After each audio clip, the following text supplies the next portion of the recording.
After the Pahalgam terror attack on the 22nd of April, in which 26 civilians were slaughtered, the US appeared to be on India's side.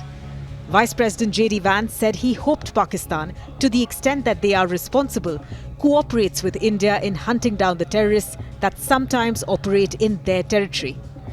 Defense Secretary Pete Hegseth said the US stands in solidarity with India and supports its right to self-defense. But when India unleashed Operation Sindoor to avenge the Pahalgam attack and rained missiles on terror camps in Pakistan, the US stood conspicuously still. Sure, they were quick to urge quick de-escalation, but America refused to take a stand. JD Vance, who was on Indian soil when the Pahalgam attack happened, gave perhaps the coldest response yet. He called the India-Pakistan conflict none of America's business. His exact words in an interview with Fox News: "We are not going to get involved in the middle of a war that has nothing to do with us." No mention of Pakistan's terror export, no moral clarity. And this comes from a man who stood in Delhi, Jaipur and Agra and even posed for pictures when the blood of Indian civilians was still fresh. President Donald Trump, on the other hand, played mediator. It's so terrible. My position is I get along with both. I know both very well, and I want to see them work it out. I want to see them stop. And hopefully they can stop now. They've gone tit for tat, so hopefully they can stop now. But I know both. We get along with both countries very well. Good relationships with both, and I want to see it stop. And if I can do anything to help, I will be there.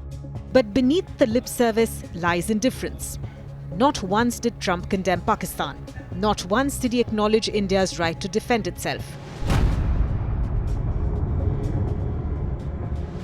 His message was simple: figure it out yourselves. Secretary of State Marco Rubio called both S. Jaishankar and Shehbaz Sharif. To India, he condemned the Pahalgam terror attack. To Pakistan, he expressed concern over civilian casualties. And to both, he urged one word: de-escalate. But here's the problem. Calling on both sides to de-escalate after a terror attack is not neutrality. It's cowardice. It suggests India reacting to terror is as wrong as Pakistan unleashing it. Analysts are calling this the Trump Doctrine 2.0, an America that's retreating from global policing, and one that's no longer interested in playing referee in South Asia. Washington insiders say the US simply doesn't have the bandwidth.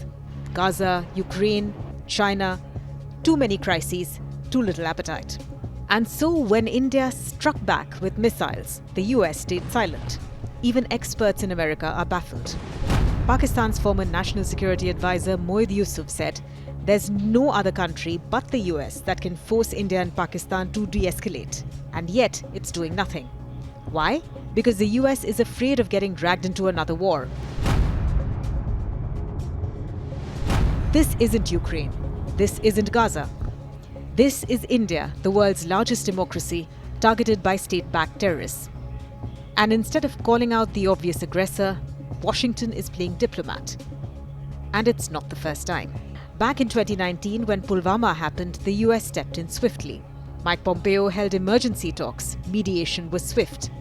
Now, even Saudi Arabia has intervened before America can take a clear stand.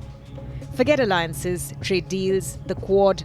When it comes to terror from Pakistan, India stands alone, because the US won't risk its balancing act or offend Islamabad, or worse, China. The India-Pakistan conflict is not just a regional issue. It has serious implications that extend globally. Both India and Pakistan possess nuclear weapons, and any military escalation could lead to catastrophic consequences.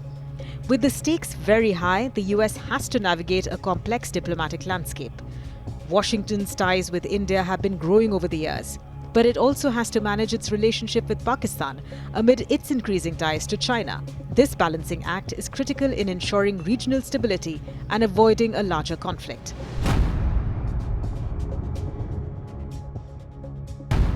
But will India lose out in the process?